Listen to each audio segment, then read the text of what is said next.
Draft Pod. Doing it right now, baby. Hank has some scorching hot Ruben Bain takes as we've got arm lengths coming out around our desk right now. We got to talk about some interesting Broncos targets at pick 30 all around.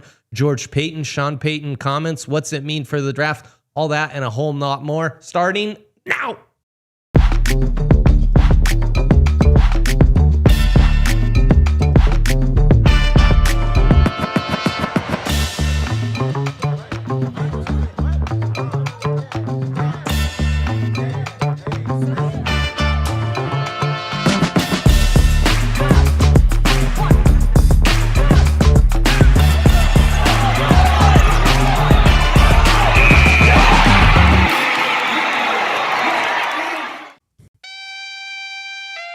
DNVR Draft Pod. We're doing it. That's right, baby. Live from downtown Denver on the corner of Colfax and York, right above the DNVR bar. We are live from the Xfinity Studios. Xfinity. Imagine that, folks. First try today. Yes, that was pretty good. Yes. Xfinity. They provide serious internet, and we need to provide serious studio language for them. Wow, that could not have been said better. Thank you. I appreciate that. We are with just a star-studded cast here. We are. Are we? Star-studded, yes. The man, the myth, the legend, the Robert Livingston whisperer. Right. Oh, Lord. The Schwan man, Jake Schwanitz. Hello. From DNVR Buffs fame. What's up? Doing great, man. Talk some ball? Yeah, we're ready to talk ball. Hell yeah, that's why I'm here. I think we'll get into a fight with Henry Chisholm, who is locked in on all things Broncos. Yeah. Fresh off a Super Bowl trip. Fresh off that Nuggets game last night where I had 3 beers. That's right. And apparently I'm too old to be drinking 3 beers now. Henry. How old are you, bud? 29. Yeah. There's no more 3 beers at a Yeah. Not even at the basketball game. 2 of them before the game. No, you're going to learn, bud. I have learned. Yeah. It's time. I can't do it anymore. It happens. Happens to the best of us, man. It comes fast. Man. Yeah, it really comes does. Fast. Yeah. So we've got live combine measurements coming through right now. Those will be distracting us all show, but we do have a packed show. I'm looking forward to this one, fellas, as I look forward to all of these. But the closer we get, the more exciting this is. Our classic disclaimer. I see Jose and some other homies in the Toyota chat. God bless you all. Good morning. And yes, this is the Draft Pod, regularly scheduled Broncos content coming to you live at 11, as it would every morning. Little Birdie's telling me Henry Chisholm will be on that. Yes. What are you going to do, Hank? You going to steal all the topics we do on this show? Yeah. That's great. Hell Yep. yeah. That's great. Expect to be sued. I will be. okay. Lawsuit Right. incoming. Okay, I'll be ready. Sir, Incoming. buddy. Some little in-house fighting. But, boy, lots to unpack. Right. Including Zach's at the- Ruben Bain's little dinosaur arms. Yeah, Yeah. that's right. Which Come would be on, quick Henry. to unpack. Again, I'm looking through it from a Broncos lens. So to me, you go get Ruben Bain as the Broncos, which can't happen anyway. You want him, he's your JFM. Like, you're bumping him inside to me. And Yes. it's like the arms being, I think one edge player ever has been drafted with shorter arms. That was Sutton Smith, who I don't remember. Oh, yeah, from Northern Illinois. There He you was go. crazy There you go. productive. How'd that work in the NFL? I'm though? blanking. Oh, he was not made for Yeah. the NFL. No, He was exactly. crazy productive at Northern, though, for sure. So if I like Ruben Bain at 260 pounds, you can't do that inside. 6'2", 263, 30 and 7/8 arm length. Tyree Johnson Kinda smaller also hands, too. 30 and 7/8. So there's another name that's similar, Yeah. but no. Hold on. If we're going to do this, can we talk about these Sutton Smith stats real quick? Sure. In 2017, he had 63 tackles, 29 and a half tackles for a loss, Wow. 14 sacks. Followed that up the next year with 26 and a half tackles for a loss and 15 sacks. Monster. Not built for the NFL. No. In the transfer portal, he would have got a bag. Oh, yeah. Oh, yeah. and probably gotten He'd be set for life. overdrafted for going to like some SEC school. Sure. Um, Sorry.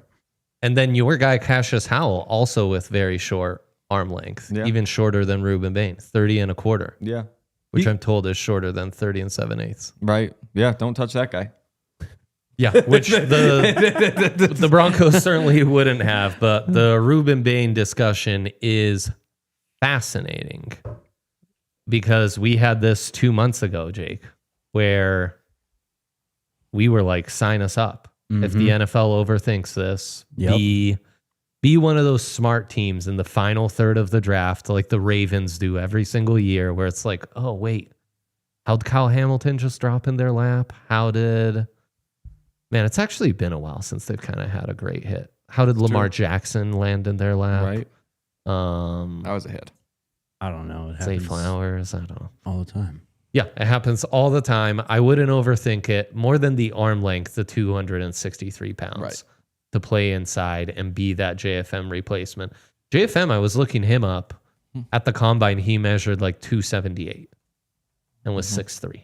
Only 6'3". That surprises me. Yep. Huh. But I think had 33-inch arms. I don't know, man. I think the value would just be so good. And with a true tweener. With guys like Zach Allen and stuff, DJ, Malcolm Roach, like you've got other guys who can take on multiple blockers and just let Ruben Bain, Nick Benito cook those one-on-ones. Jonathan Cooper, Jonah Ellis. Like, I think that would be great. And also, it's interesting the comments George Paton made of keep replenishing the trenches, right? Yep. Offensive and defensive line. That's kind of how all good teams operate. We just mentioned the Ravens. It's certainly been the Eagles Yes. Oh, it happens to playbook. them all the time, too. Chiefs maybe got away from that a little bit, and I think it's gotten them in trouble a little. Yeah. Yeah. Mm-hmm. But when 49ers they've are a great drafted example. D-line or O-line, Creed Humphrey, Chris Jones, Yep. George Karlaftis, those guys, it's worked out for them. Yep. The guard from Tennessee, what's his name? Trey Smith. Oh, Trey yeah. Smith. We Yep. loved What, in him. the 6th round, too? Yeah. Well, What are we doing? He had medicals that were weird, right? That's right.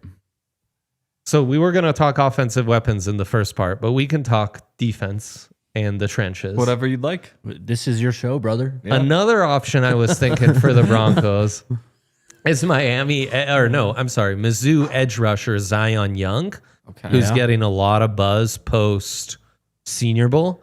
And we do have his official measurements from the Senior Bowl, 6'5", 262, 33 and 4/8 inch arms. Is that Wow. right? Yeah, pretty good. 33, 4/8. That's what Yep. that means. Wait, sorry, for who again? Zion Young. No, look at this. Where are you? Oh, what site is that? Senior. These are the Senior Bowl measurements. Oh, okay. So he's also getting first round buzz, late first. And I wonder, could he be a JFM replacement? And that's kind of the weird rabbit hole I've been going down, is all these guys who I think of as JFM replacements, like Hakeem Messidor just measured at the combine, the edge rusher at Miami, opposite of Ruben Bain. Old. He'll be 25 as a rookie. Right. 6'3", 259. 32 and an 1/8 inch arms. Like, are any of these guys actual JFM replacements? Probably not. They're all probably too small, right? Yeah. So then it's, do you need to add another edge? Do you feel No. that pressure of... There's no room on the roster. Right. And then you go back to George's comments, and that was more about the O-line in a way, and how you don't want all those guys to age out at the same time. That is true. And then flipping to the O-line, Hank, I ask you, are they okay with just drafting a guard? Like just finding your Ben Powers succession plan? Or do you need someone who can also profile in the future as a tackle, as the McGlinchey and or Garrett Bowles, who obviously has signed on more long-term because he got that renewal during last season? Give us some direction here, Henry. We can throw out a lot of Guide names, us. but we need Yeah. your guidance. Can we be in the market for a guard? Because I'm talking myself into Olagave Ione quite a bit. Oh, I could talk myself in local product Emmanuel Pregnon quite a bit, right. but they are just guards. They are just guards. Do you need someone who can do both? I would prefer somebody who could do both. You just go, left to right. So Garrett Bowles is 33. He also is just a first team All Pro. I'm not worried about the age. No. Like he's, especially when you look at other tackles, he's going to be your starting tackle when he's 36. And he's been healthy. Right. So Garrett's your left tackle of the future. As crazy as that sounds for a 33-year-old. Like, and maybe in a couple of years, do you start thinking about it? Absolutely. Ben Powers is entering the final year of his contract, and that's where there will be an open job. Palcho's the obvious replacement. Competition's always good though, so that makes sense. Wattenberg's locked in at center. Quinn's locked in at right guard. McGlinchey has 2 years left on the contract, and so that will be. Let's see, so 26, 27, so 2028 is when you would think they'll have a new tackle. At that point, McGlinchey would be 34, I believe. Maybe, 34. So you could be looking to move on then. So there isn't any real urgency to get a tackle. And honestly, like, if you did draft a tackle, I guess you'd probably slot him in at guard first. Yep. And potentially even this year, you trade Ben Powers. Yep. Compete with Palcho and the rookie. You do a second year at guard, most likely. And then year 3, jump in at right tackle. Year 4, also at right tackle. So you are getting a couple years of like cheap value. Because that'd be the concern of drafting your tackle now, is that he's just going to be sitting on the bench while McGlinchey keeps playing for a couple of years. But that I don't think that's a concern, considering what you could do at guard. Yeah, exactly. Yeah. But I think that does narrow down your possibilities. So you believe George when he says that? Oh, yeah. That's what the Broncos are all about. Just build through the trenches. Like, that's why they invest so much in that defensive line. It's why they invest so much in the offensive line. That's what they're all about. I think you just expect them to keep making picks. And last year they get Q Robinson in the 4th round. Was he 4th? Savion in the 3rd round. Were they both? I want to say Q was like early 100, so early 4th or very late 3rd. But in that range, you got... No, I'm confusing him with Savion. I'm almost certain Savion was the late 3rd. Yep. And Q was the mid 4th. Yep. So 3rd Savion, 4th Q. So you invested 2 in the trenches there. No offensive linemen. Year before you had Gargiulo late. You also had Jonah Ellis in the 3rd round.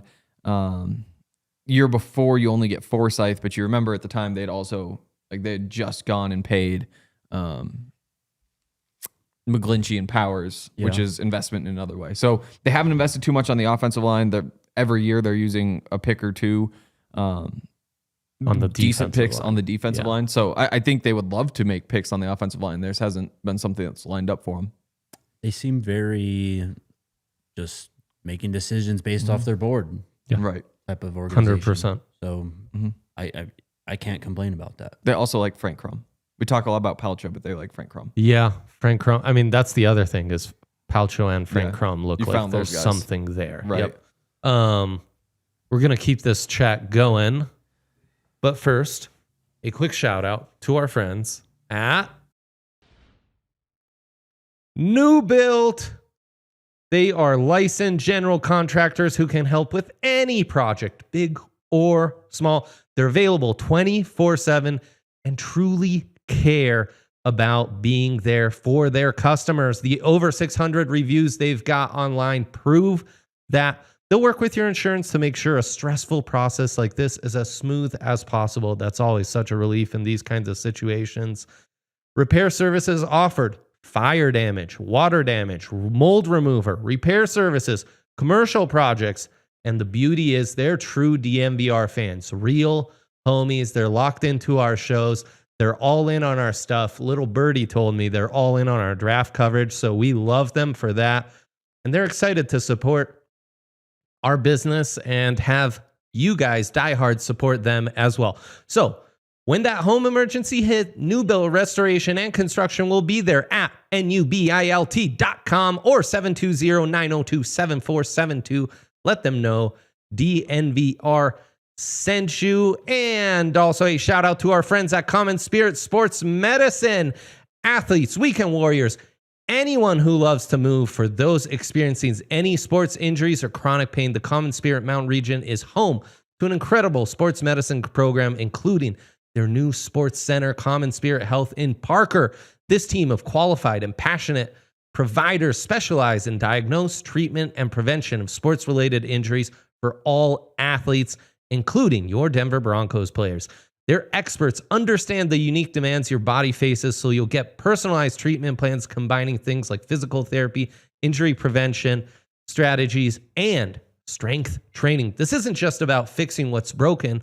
It's about preventative care, performance enhancement, and getting you back to peak condition safely and quickly. Don't let an injury keep you on the bench, or even better, get proactive about your health. For more information, visit mountain.commonspirit.org. Common Spirit Health, official care partner of the Denver Broncos. Back in the Xfinity studio, imagine that. Well done. What tweet came across your desk? So Daniel Jeremiah tweeted out Ruben Bain's measurements and tweeted Melvin Ingram's alongside it. They are practically identical. Ruben Bain's slightly taller. He does have just over half an inch shorter arms, same size wingspan. Melvin Engram was pretty impactful. He caused some havoc, but Ruben Bain did. He is not JFM. He is not JFM. Again, I don't know if JFM replacement for us is necessarily Ruben Bain. Ooh. But if Melvin Engram, you know it's Melvin Engram, is there at 30, rookie Melvin Engram, do you take him? Absolutely. That's Do you? such great value. Absolutely. At the 30th pick, to know you have like at least a multi-year Pro Bowler, kind of feel like you have to, right? Yeah, you have to, for sure. Yeah. That position where you kind of have dudes. In the Broncos range, just going off Mel Kiper's mock draft from a day ago, 3 Pro Bowls. Zion Young goes 17. Keldrick Falk, who measured in 6'5", 275, goes 19. I'd love for us to assign you to some Keldrick Falk tape, Hank. Yeah, and get I've your seen a takes little on bit, him. yeah. Messidor goes 20. Ione, the top guard from Penn State, goes 22. Sadiq goes 23. Monroe Freeling goes 24. Caden McDonald goes 25. Denzel Boston goes 26. Caden Proctor, the left tackle from Alabama, goes 27. Jaderon Price, Jadorian, I think he's pronounced, goes 28th. Blake Miller, the right tackle from Clemson, goes 29. So it's a lot of trench players and then a couple intriguing offensive skill players, all in that range. You hope one of those guys drops. Kiper had the Broncos drafting Emmanuel McNeil-Warren, the safety from Toledo. My guy. So you're going to have some options. Of those options, though, not a ton of guys. Outside of Falk, maybe Zion Young, but I think we've agreed Zion Young is not JFM sized, even though the 6'5" length is there. Right. Are more true edges. And then all the offensive linemen. Ione's a true left guard.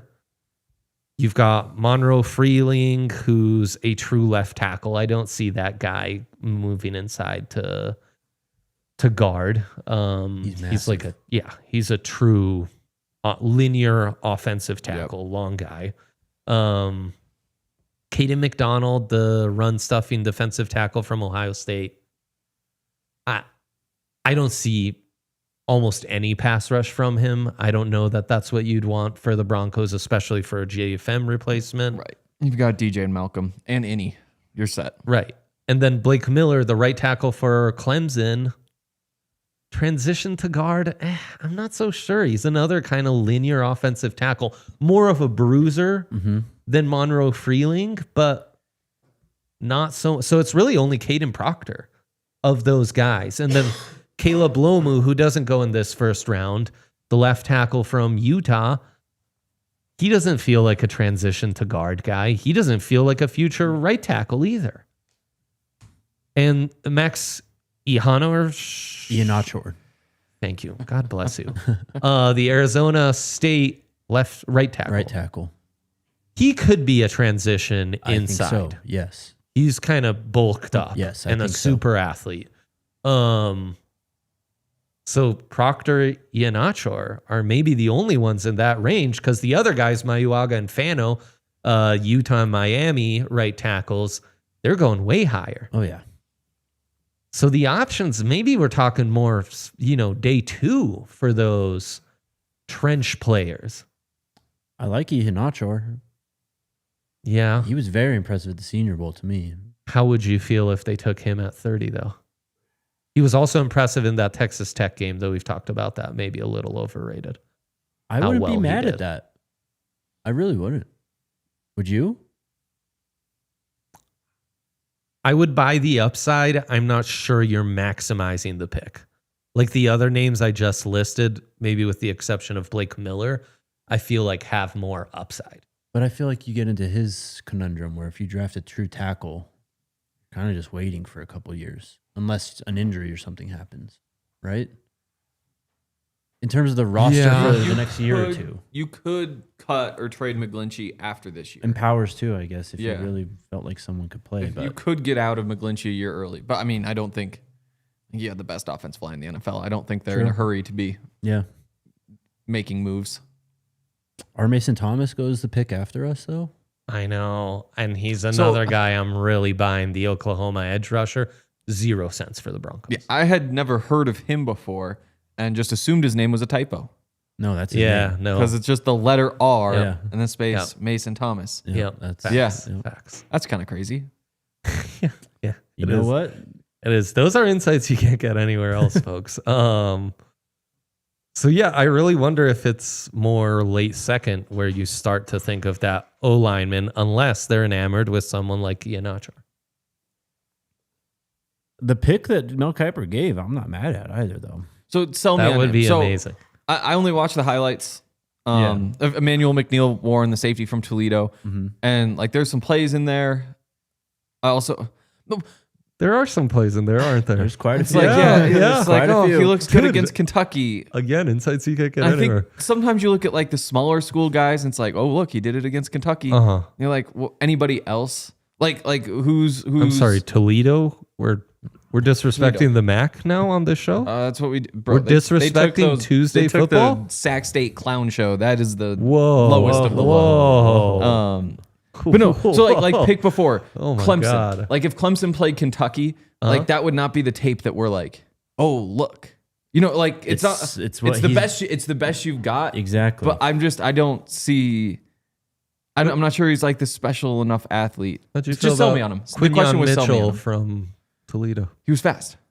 Mm-hmm. Well, That's how let's I see felt. how fast Emmanuel McNeil Warren Yes. is. Is he that find out. fast? I mean, not that fast. not that fast. Nobody's but I that think, fast.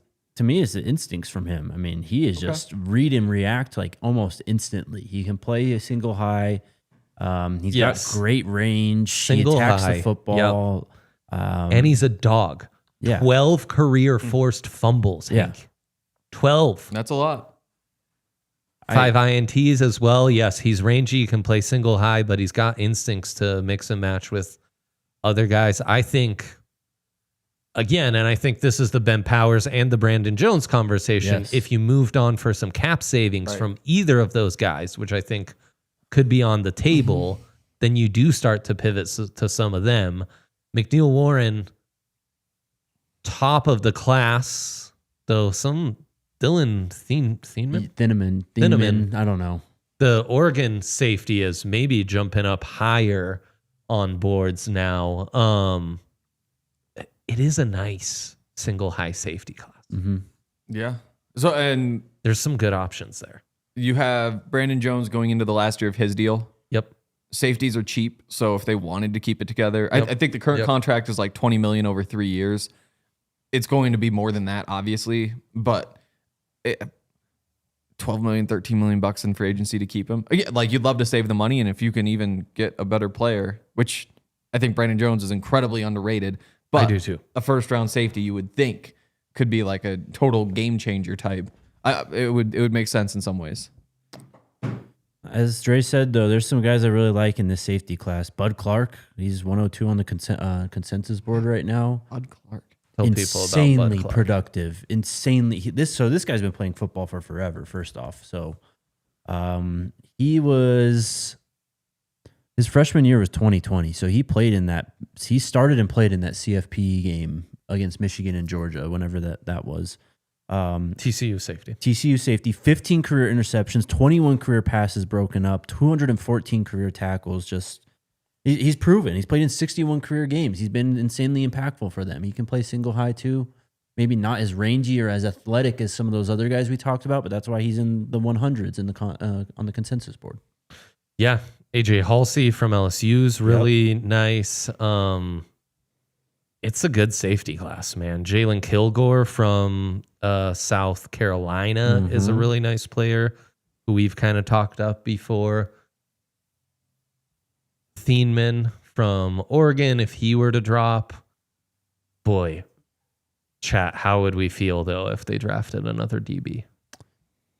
True. You have to make the They hate responding move to, I think, move on from Brandon Jones for me to feel at least I agree. pretty solid with it. I wouldn't do it this year. I'd And wait. like, isn't having a single high to let Hufanga do his Hufanga things still pretty important for this defense? No, and again, that's why Brandon Jones is a perfect fit with him, because there are other not thing- many players better than Brandon Jones at what he does. I agree completely. The Yeah. other thing is you're losing PJ Locke, or his contract is up. Right. So like that insurance clause on BJ, as I affectionately call him, is expiring. And J-Mac's expiring too, right? Restricted. Okay. Yep. So he'll be back. Right. Yeah. You just hope that they get the long-term deal done so that you don't wind up paying too much next year. Will there be a long-term deal? And the other thing Could be. I've been thinking about is the thing. Change nothing with that defense. Like put those reinforcements behind, but that defense is incredible. Like I agree. There's no need to be like forcing Jade in, you know. If he earns it, that's great. But you've got one of the best nickels in the NFL. Yeah. Whose concern is like, can he cover guys in man downfield? And what did he do against the Bills? Well, and that's the thing. You have 4 really talented corners. Like, Right. could Jaquan be that deep safety? Could Jade be that deep safety? And you'd probably only do that for a year, because I think Riley's probably gone after this year. Because I'm just starting corner. Or are they willing to give him the $20 million a year that it probably costs to keep him? You think that would be the market? I think so. Like the way that has exploded recently. But it might even be like 12 to 15, which is still a big chunk of change. You hope, but that would mean things aren't going well. I can go. I'll look at some of these corner contracts to see where he'd fit in. But Oh man, I think you're probably pushing 20, and in that case, Riley's probably gone. And in 2027, Jade slots in on the boundary. I can't believe we've gone down this DB road. Damn you, Kiper, for doing this. All to DBs. us. I want to talk about offensive multiplicity. We have to, and there are 2 prospects who are jumping out on that front of things at pick 30. So we're gonna switch to some offensive weapons, even though I agree that keeping the defense intact and performing at that top level is crucial. But first, a shout out to our friends. Toyota, our friends at Toyota, they are the best perfect Colorado car, because trucks and SUVs are part of Toyota's DNA. 4-wheel, all-wheel drive. They've got it all, man. It's the perfect car. Get in your Toyota, play hooky from work, drive west, enjoy this beautiful weather, get in on some of that snow that's up in the mountains in your Toyota. Anyone at DNVR who drives a Toyota swears by it. Their reliability, their customer care, they've got it all. RK, Adam Mares, anyone here that drives a Toyota is all about it. So, you're in the market for a new vehicle, I urge you to visit your Front Range Toyota stores at a location near you. AutoNation Toyota, Arapahoe and Centennial, Corwin Toyota in Boulder, Groove Toyota in Littleton, Mountain States Toyota in Denver, Stevenson Toyota East in Aurora, Stevenson Toyota West in Lakewood. Toyota, an official automotive partner of the NFL and the official vehicle of DNVR. Let's go places. And shout out to our friends at Gold Crown Foundation. They've got all sorts of great sports leagues going on right now. basketball, volleyball, golf, girls flag football. Girls flag football, man. 3rd through 8th grade, 3 divisions. They practice, they play 10 games per season. It's a beauty. Basketball, all sorts of leagues that you can join. They've got all girl programs as well. Kids programs, you can get in on the fun. Golf tournaments, April 13th, May 7th. Each division plays one night. Middle school, high school boys, they've got you covered. JV girls golf is included in that too. And then there's spring volleyball leagues going on from the 31st of March to April 28th. All sorts of options at Gold Crown Foundation. Learn more and sign up by scanning the QR code on screen or visiting goldcrownfoundation.com. Check them out. They're real DNVR homies. So support them. Get in on the fun. Get your kids in on the fun. Let's play some sports for this fall. So, bang. Back in the Xfinity studio, imagine that. And we are imagining some crazy stuff as these linebacker measurements come across our desk. I'm just really adapting the across our desk I like that. parlance. Kind of fun Thank if you. they actually did. I know. Yeah, Yaya should cite I guess some well, like the latest sliding measurements. part is the part we don't have here. You know, like if you're sliding things, you need the space out that, you know? You always do the phone slide. Okay. So we'll start sliding. Sonny Styles is 6'5", 244. He's bigger than Arvell Reese, who's 6'4", 241. And CJ Allen, the most popular Broncos mock pick, the linebacker from Georgia, merely 6 foot 230. Yeah. Styles is going really high. Those Yes. measurements are insane Yep. for a guy who I was comparing to Nick Inouye. Somebody And will is a take the bait. converted safety. He runs well, it's over. 100%. I also, gun to my head, would maybe take him ahead of Arvell Reese. He has a position. Crazy. He has a position, and Oh, then no. his alternate Oh, position. no. Oh, okay. His alternate position more intriguing than Arvell Reese's alternate position, Yeah. right? Would you rather the linebacker who can maybe be a box safety from time to time, or the linebacker who can maybe be an edge from time to time? Bro, I don't want a 6'5", 240-pound safety.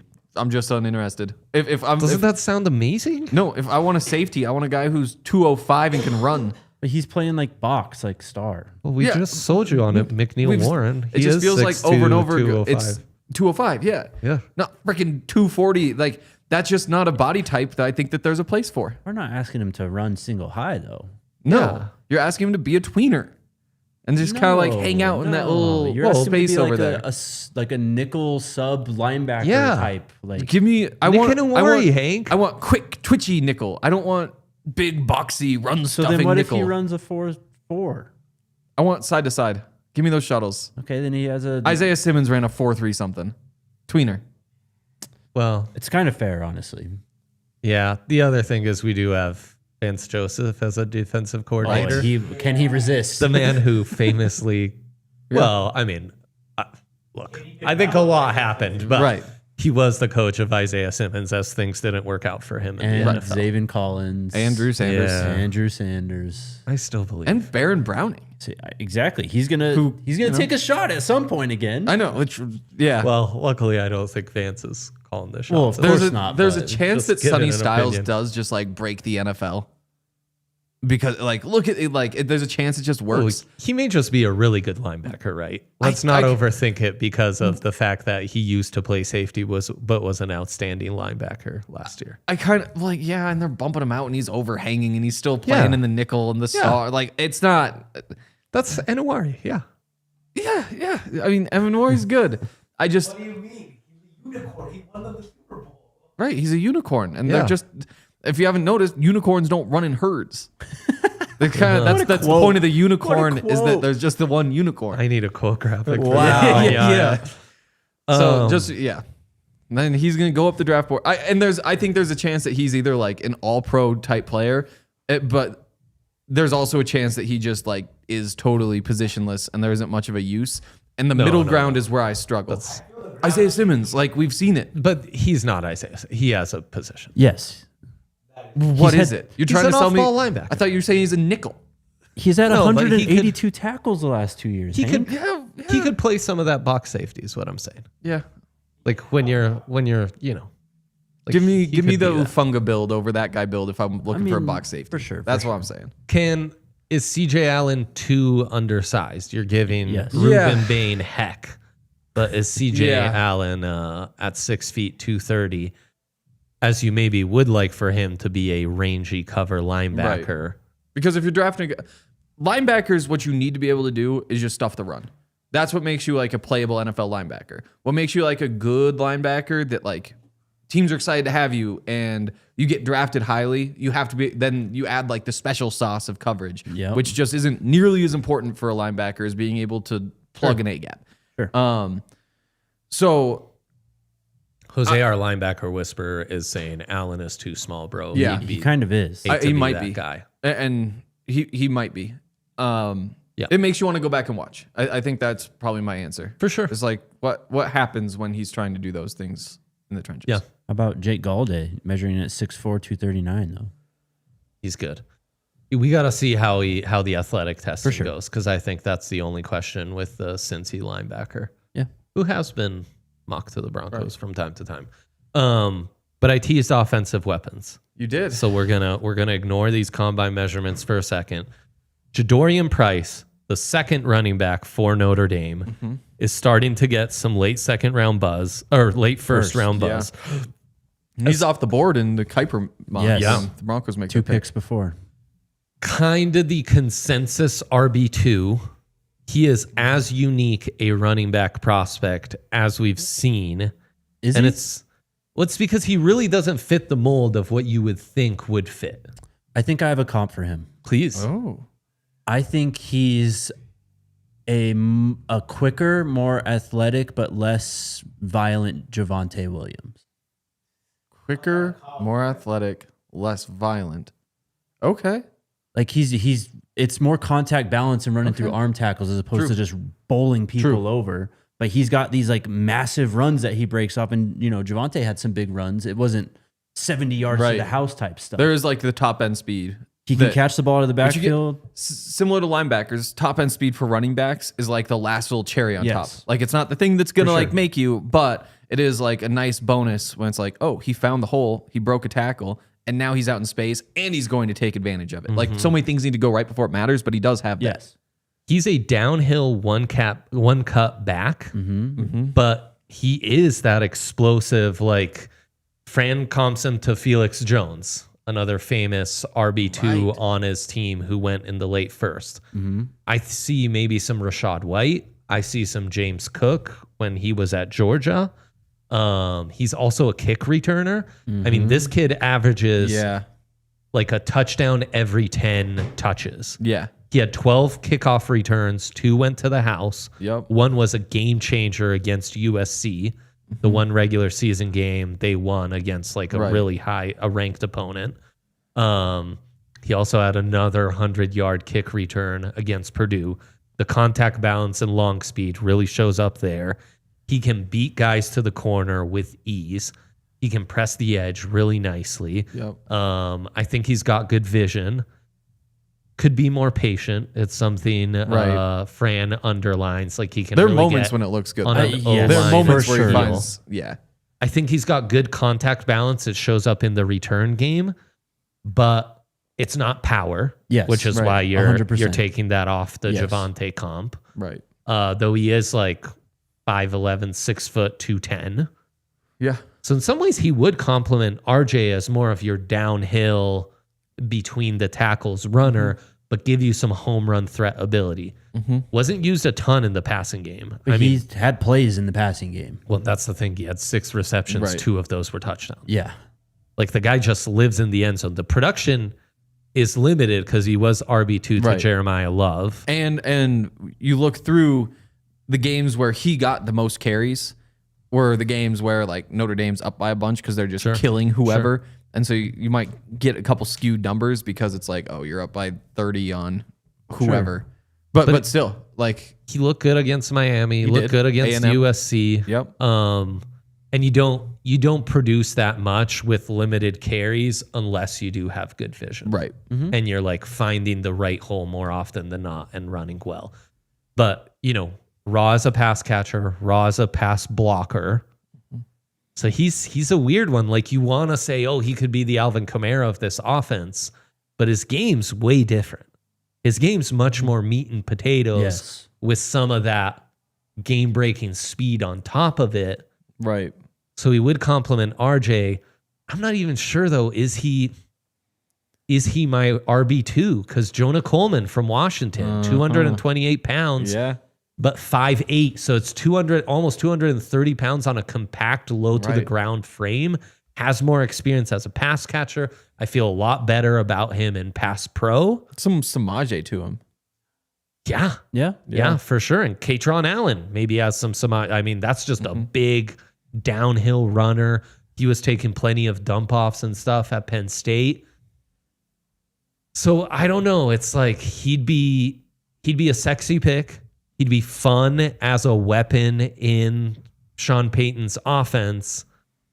Are you maximizing the value at the 30th pick? Is he the guy once the first 29 picks have come off the board that you're like, I feel this is our best chance at drafting a future all-pro, which I think is ultimately how you come to the Jahdae Barron pick, right? They just felt like this is the guy highest on our board because he's the guy who has the highest grade, which means he's the most likely to become a future all-pro.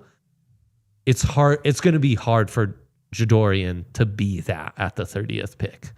So I think you're kind of reaching, but interesting profile. Very unique running back with all the things he brings to the table. Really good.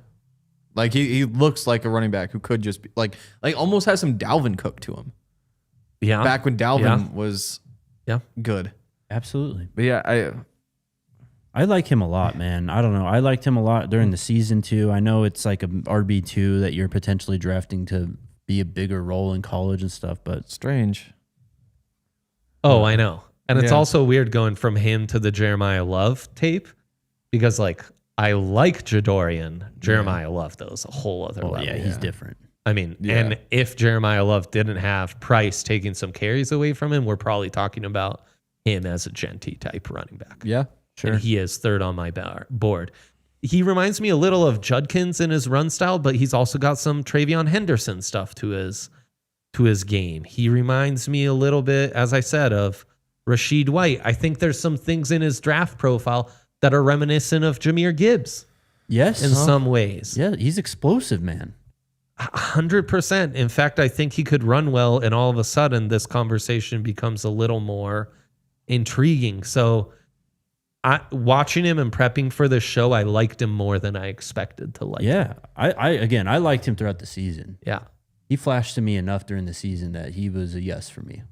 And then doesn't have a lot of tread on his tire, but the production, you might have complaints about his production, Hank. I know you like production. Well, I mean, it's just situational. Like when Kenyon Sadiq is surpassed by a tight end, it's not great, but it's different to me than like, he couldn't get on the field because you have an incredible, like a great running back in front of him. Like what more could you ask of him? Sure. It's like, sorry, he wasn't a historically great running back. He was good though. He averaged over 6 yards a touch. Yep. He has less than or fewer than 300 carries in his college career, and he has 24 touchdowns to go with that. That's not even counting the return stuff. I know. And you just don't know like what happens when you give him 18 carries in a game. And Is then, he gonna? and then the next week, can you give him 15 and he's fine? Is that not the ideal like split with RJ though? Because I'm not giving up on RJ at all. I No, thought he no, played really well. No, and the game just needs to slow down for RJ. Like as soon as, because that's the thing that made JK so great is that you could just run duo, and he would give the offensive, like you get Luke and Quinn just in there pushing a defensive tackle back. It's like, push him back. Make your one little move to bait the linebacker to one side, and you have like a screen set so you can get back to the other. And RJ's didn't have that. Like he didn't have the patience. Everything was moving too fast. Yeah. Sure. But I think it Jaderon could does slow though. down. And you wonder, because that's the trait He that has the the Broncos patience. need. Does he have the power as a downhill back, though? The other thing is he doesn't freelance a lot. It's not a super creative back. Well, open field, he'll carve you up, and like he's got that return ability where he's got great yak and great contact balance. But like we're not comparing it. That's where he differs from RJ. He differs from Gibbs. We're not throwing out like a Bijan Robinson because he's not reading and trying to freelance and like He's very disciplined. making something out of nothing. which for the Broncos may be more of a selling point. Absolutely. Also, you got to develop him in pass pro, which is where I like And Jonah RJ. Coleman and RJ, because if you add Coleman, all of a sudden when Coleman's on the field, you don't immediately know what the Broncos are going to do, which is why offensive multiplicity is so important. Right. Because based on who was on the field last year, I knew if JK was there, you're running it up the middle. I knew if RJ was there, it's a screen or like some little backside run or outside run. And if Bidet was there, I knew they're passing it, and Bidet's going to pass pro. Right. We need to stop that. The backfield, who the back is in the backfield, can't allow an idiot like me to know what the play call is going to be, because that's a massive problem. And the thing about Bidet is that like he was only in because he could pass protect. Right. And luckily, so like it's a tell, but it's usually a tell on like 3rd and 12, so it's not the end of the world. Sure. But like the fact that there were 31 targets for Tyler Bidet just can't, like 31 more targets for RJ Harvey, who is 8th in the NFL in receiving yards. Like that's his path to being one of the elite receiving backs in the NFL. And so he needs to be able to pass protect and steal those snaps back from Tyler Bidet. But also and use that compact frame to like, get And into someone's chest. know which direction you're going. And the other thing we forget about RJ is that he played quarterback. Yeah. And so like some of these things will take time. That was one of the flaws in the profile though. Was like he's 25 and still has some things to learn. I just wonder if Jadorian went to like USC or Ohio State, some of the other See a schools that were 1,500-yard rusher recruiting that were. him. Are we talking about him as a top 15 pick? We might be. Yeah. But that's between Price and Harvey, it really does feel like you're just going to wind up with a lot of Tyler Bidet on 3rd and long, which sucks because those guys are both such weapons as could be potentially such weapons as receivers. The other option would be like, okay, we want to upgrade that. Like we accept that neither one of these guys do we trust, so we're going to upgrade that. And so you go out in free agency and say, what do we need? We want somebody who can catch passes, has some speed, and then you look at the other guys in the room and you're like, wait, we've got Price and Harvey, and we're looking for a speedy pass catcher who can make guys miss. You're like, that's basically the same guy you already have. Right. So it's just a weird situation. If RJ learns to pass protect, the room gets so much simpler to figure out. 100%. I just think the room needs talent overall, though. So like, it'd be pretty difficult, I think, for me if Jaderon Price is there, knowing that you're gonna instantly add more juice to the room, and then you let him go, and all of a sudden we're walking into the season and we have Bidet, Harvey, and a free agent on the roster, and that's what we're rolling with. Yeah, it's weird because like I like the idea. I'm warming up to the idea of JK being back just because like he's better than Breece Hall, he's better than Kenneth Walker, he's better than any of the free agents out there. Like he might not stay healthy, and so you need a really good backup plan. But what running back who's out there who's getting offers to play for $3 million is going to choose the backfield with RJ and JK instead of somewhere where there's just more obvious opportunity? So like going through and actually building this out is tough because drafting Price will probably only make sense if you haven't made a big move at running back in free agency. So are the Broncos willing to be patient enough and say, yep, we're not going after ETN, we're not going after any of them. We're sticking with a backfield that currently is, assuming you take the RFAs, it's Harvey, Jaleel, and Bidet into the draft. And then if you wind up having your guys off the board, you don't draft somebody until the 3rd round. You don't trust him to actually be a surefire hit as a rookie. You're out there in the 3rd wave of free agency trying to find somebody who's going to be the engine of your offense. Yeah.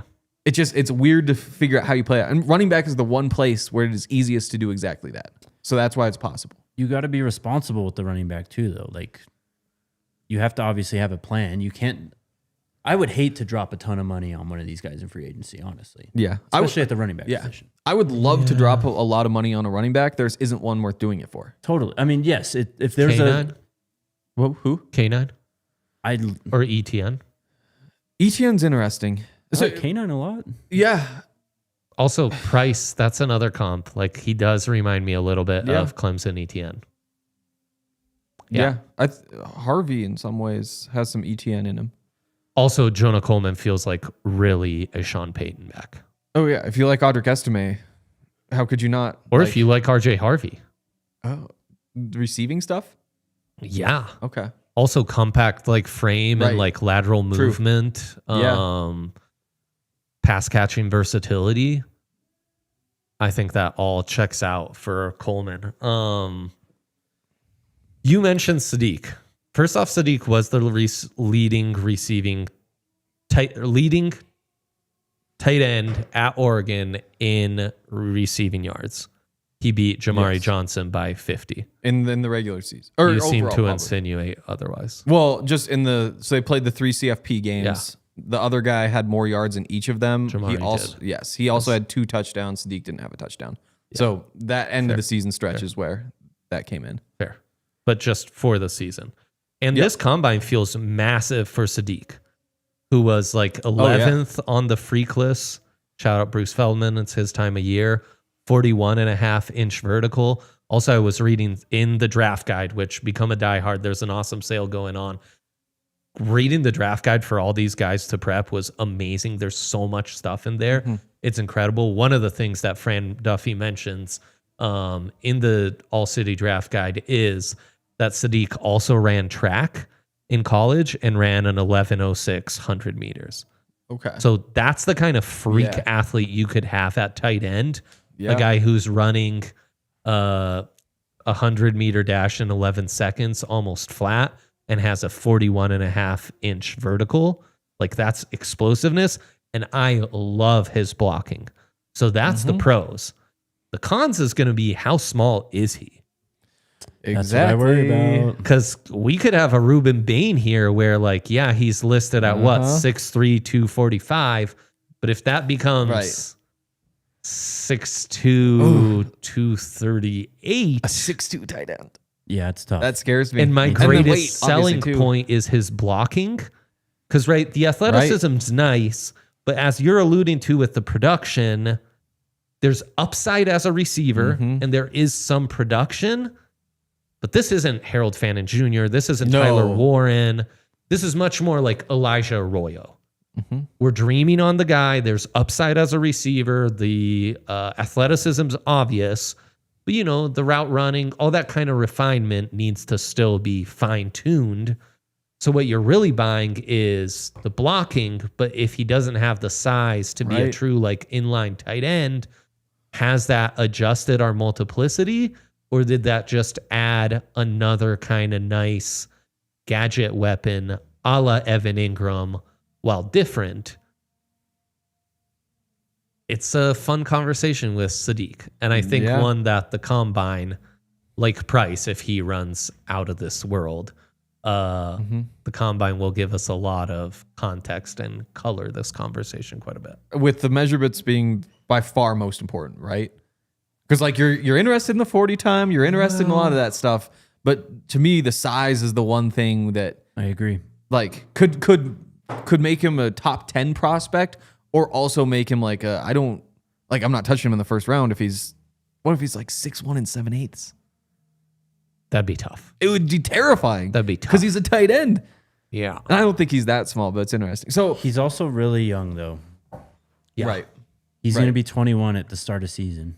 Well, and was starting behind, was behind Terrence Ferguson last year. So, like, also hasn't had a ton of reps. Right. Idaho kid. Yeah. So not a guy who was playing high end high school football. And has made some real strides as a blocker. But again, And incredibly fun to watch. Like for all of highlight like tape is the unbelievable. concerns, like I remember the first time I saw him play and being like, holy cow, who's that guy? I mean, with the jersey rolled up, and you're just like, what the hell is happening? And you Google him and you're like, oh, yep, projected first round pick. I can't remember the last tight end I like their blocking, like high end tight end. I like their blocking this much. Yeah. Hawkinson. Fair. Maybe that generated the amount of pancakes that Sadiq does. Like when he's blocking on a screen or he's getting to the second level, he's bearing dudes. Yeah. That's where the athleticism really shows up. Yep. So you sent the blown block rate for tight ends, which is essentially a way to say like, how often did you win your block? And when you just look at the tight ends in the NFL this year who won their block the most, the top 4 are very similar in some ways. All of them at least 6'5". The only one who wasn't at least 250 at the combine was Colston Loveland, who was at 6'6", 248. Yep. Wasn't Fannin a little undersized? He wasn't in Yes. the top 4. Oh, Yeah. Okay, qualifier. He is literally 5th. So and 6. being Yeah. Oh, okay. Was sorry. literally 6. So the top 4, so all of them have that big physical profile. Every one of them, when you read, I just went to the NFL draft profiles for them. Every one of them had like About serious length, certainly. concerns about their blocking, and then they figured out real quick. Number 5 is Tommy Tremble, who is basically the exact same size as Sadiq. He was a good blocker in college, according to the scouting report. He was. And so there's one who, again, fits the mold of it working out. And then you hit Fannin, similar size. Obviously worked out. We liked the blocking at the time. Number 6, you get to Parkinson, 6'7", 252. The scouting report said teams trying to check the run blocking box should keep it moving. But he's so big There's that also eventually some figured scheme out. stuff, like the fact Right. that there's 2 like Bears tight ends high, the Rams tight ends totally. are high. The fact that Fannin's so high, Right. It's like a lot of this is scheme dependent. And then so take these stats with a grain of The salt. last one, number 8, Bellinger, 6'5", 253, and the scouting report was needs more grit, motor, and technique as a blocker. So not polished. So it does look like the guys who have the traits are the ones who work out to be the very best. But there are examples of like Tommy Tremble and Harold Fannin being the best ones. Like if you're just looking at the elite according to this list, Also, like how they were blocking in college, mixed bag. Their size, mixed bag. The common denominator, they're all pretty darn athletic tight ends. true. But like a lot of these guys I thought were good enough, if not good blockers in college, particularly Charlie Kohler coming out of Iowa State. I thought he was very complete. When we talked about Colston Loveland last year, it was like, yeah, he's like a big wide receiver for the most part, but if you watch him blocking, like it's pretty good. Again, like the pancakes and stuff are all flashy and all that, but that doesn't necessarily mean you're a good blocker if that's what you're doing on a down and down out basis. Yeah, for sure. And there's also like, there's good blocking and there's, are you an inline tight end? Sure. Are you that like 6th O lineman? Right. Sure. But that's almost like a different profile too. Just kind of what the Broncos need. Yeah. I mean, if we're talking if we're- offensive multiplicity, like I think Sadiq's a really nice joker, but I think where we got in trouble with the Evan Engram joker part was Unplayable as a blocker. Yeah. Yeah, so Like Evan such a Engram- joker. Is he really just a big slot wide receiver? And that's not a joker at all. right. That's like pigeonholed into one role. Because the Broncos refused to play him on rundowns, which is why he's 47th in the NFL among tight ends in snaps last year. Only missed 1 game. He should have been much higher. 82-18 split in passes versus runs when he's on the field. So it's just an automatic tell. And despite the fact that they're telling the defense that that they should only be gearing up to play pass defense, the run game is still 20% less efficient with Evan on the field. So like you're baiting them to just defend you like you're passing and you still can't run the ball. And so you're just stuck. But that's why this year, if you're going to add a tight end, you need somebody who's going to be out there for all those run blocking snaps. Like you need that. And then if they can add other stuff, that's great. But that's the role that is wide open. And there's just 600 snaps sitting there for a tight end who is capable at blocking. Which, I mean, it's Adam Troutman's role. Charlie Kohler's a free agent, isn't he? Is he? I'm pretty sure he is. There are some intriguing free agent Right. tight ends. It was also that same chart you're referencing. Interesting to see some obvious He's a free agent. Broncos free agent targets like Caden Otten and Dallas Goedert ranking even lower than Troutman as far as blocking efficiency. Yeah.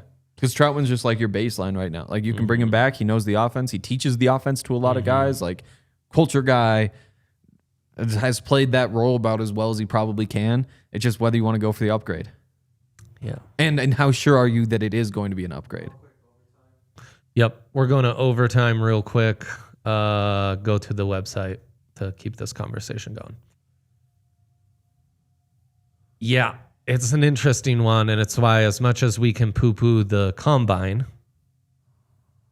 it colors these discussions and has colored every single segment we've done because if Price runs blazing speed, if these D linemen are so undersized they're not realistic JFM replacements, if these offensive tackles have frames that don't fit as guards or guards have frames that don't fit as tackle, or Kenyon Sadiq is super undersized, it does kind of shape how they apply to what the Broncos, it's, there's positional needs, but then when you start to narrow down, they're very specific, like 5 This is where you have snaps. Guard/tackle needs, inline tight end, multiplicity on offense.